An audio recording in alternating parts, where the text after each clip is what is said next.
میرے رسول پاک سید عالم صلی اللہ علیہ وسلم نے فرمایا بنی اسرائیل کے 3 لوگ تھے، نیک آدمی تھے، سفر پہ جا رہے تھے تو بارش تیز آ گئی، صحیح بخاری کی حدیث ہے، تیز بارش آئی، ایک غار میں پناہ لی بارش سے بچنے کے لیے، اچانک طوفان آیا تو ایک پتھر لڑک کر غار کے منہ کے آگے گر گیا، اندھیرا چھا گیا، اندر اندھیرا، طوفان ہے، پریشانی ہے۔ میرے حبیب پاک علیہ السلام فرماتے جب اندھیرا دم گھٹنے لگا، اندھیرا ہونے لگا، پریشان ہونے لگے، ایک بولا، کہنے لگا اگر زندگی میں کوئی نیک کام کیا ہے تو اس کو یاد کر کے دعا مانگو، اللہ کرے ہم سے کوئی نیک کام ہو جائے۔ جو ہوتے ہیں اس میں بھی ریاکاری ہوتی ہے، اس میں بھی ملاوٹ ہوتی ہے، کوئی نیک کیا ہے تو دعا مانگ لو۔ ایک نے ہاتھ اٹھائے اور دعا کیسے مانگی؟ اللہ اکبر، عرض کرنے لگا اے اللہ تو جانتا ہے میں نے بکریاں رکھی ہیں، میں دودھ دھو کے بیچتا ہوں، میرے بیٹے بھی ہیں، بیٹیاں بھی ہیں، اولاد بھی ہے، اور میرے پاس لوگ دودھ خریدنے بھی آیا کرتے تھے، پر اللہ میرے بوڑھے ماں باپ ہیں، میں نے اپنی زندگی کا طریقہ بنایا ہے جب تک ابا جی دودھ نہیں پیئیں گے کسی کو نہیں ملے گا، جب تک میری بوڑھی ماں کے لبوں سے دودھ نہیں لگے گا کسی کو نہیں ملے گا۔ اے اللہ وہ رات بھی تو جانتا ہوگا جب میں دیر سے آیا، دودھ دھویا تو ماں باپ سو چکے تھے، عرش کے مالک تو بھولا نہیں کرتا، تو بھولنے سے پاک ہے، میرے رب میں دودھ کا پیالہ لے کے ساری رات کھڑا رہا ماں باپ کے سرانے، نہ میں نے دودھ بیچا نہ میں نے بچوں کو دیا، آدھی رات کے بعد ان کی آنکھ کھلی، انہوں نے دودھ پیا، اے اللہ میری اماں بھی مجھ سے بڑی راضی ہوئی، میرا باپ بھی بڑا راضی ہوا، مالک اگر وہ عمل واقعی تجھے قبول ہے تو اس مصیبت سے نجات دے دے۔ میرے نبی پاک علیہ السلام فرماتے اس نے یہ وسیلہ دے کے دعا مانگی تو اللہ نے پتھر سرکا دیا، پہلے روشنی نہیں آ رہی تھی اب روشنی آنی شروع ہو گئی۔ پتہ چلا جو زندگی میں روشنی چاہتا ہے وہ ماں باپ کی نوکری کرے، جو زندگی میں روشنی چاہتا ہے وہ ماں باپ کی بلے شاہ تو آسمانی اڈ دیاں پھڑنا ہے، اور جڑا گھر بیٹھا انہوں پھڑیا ہی نہیں، ان کی نوکری کرو روشنی ملے گی۔ دوسرا بولا، اس نے کہا اے اللہ تجھے پتہ ہے میں نے کئی لوگ مزدوری پہ رکھے ہوئے ہیں،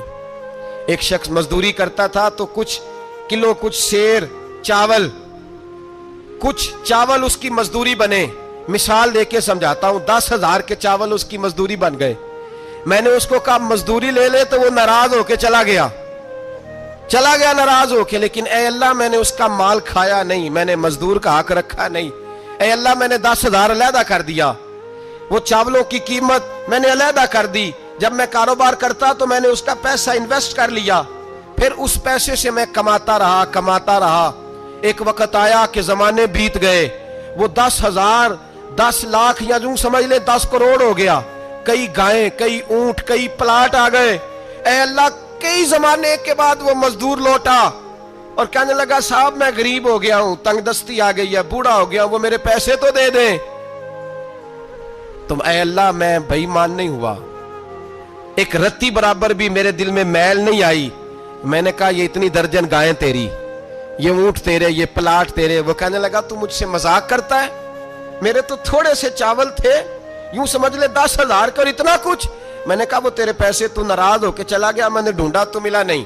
وہ تیرے پیسے میں نے انویسٹ کیے تو آج یہ سارا سرمایہ اسی کا ہے۔ اے اللہ وہ بوڑھا مزدور جب اتنی گائیں ملی، اتنے اونٹ ملے، اتنے اسے پلاٹ ملے تو وہ روتا دعائیں دیتا گیا، اے اللہ اگر تجھے میرا وہ عمل قابل قبول ہے تو اس مصیبت سے نجات عطا فرما۔ میرے نبی پاک سید عالم صلی اللہ علیہ وسلم فرماتے پتھر تھوڑا اور ہٹ گیا، اب تیسرا بولا عمل کا وسیلہ دے کے، او بھائی کوئی عمل بچا کے رکھ، کچھ کر لے، کچھ زندگی میں اکٹھا کر لے، کوئی تو ایسا عمل ہو جب قیامت آئے تو مصیبت سے بچ سکے، تو قبر میں مصیبت سے بچ سکے، تو دنیا میں مصیبت سے بچ سکے۔ میرے رسول پاک سید عالم صلی اللہ علیہ وسلم فرماتے تیسرا بولا، کہنے لگا اے اللہ تو جانتا ہے میں جوان، میں رانا، میں حسین، مجھے عورتیں دعوت دیتی تھی، اپنی طرف مائل کرتی تھیں، لیکن میں کسی پر نہ دیکھتا، بس ایک چچا کی بیٹی پہ میں عاشق ہو گیا، اس کے میں قریب جانے لگا، بلانے لگا، 100 دینار بھی اکٹھے کیے اس کو دینے کے لیے، ایک ایسا وقت آیا کہ وہ راضی بھی ہو گئی، اے اللہ تنہائی بھی آ گئی، یوں سمجھ لو کہ میں جوان بھی، حسین بھی، مالدار بھی، میں چاہوں تو ایک دن میں 4 دفعہ میں بدکاری کر سکتا تھا، اے اللہ ساری خوبیاں تھیں،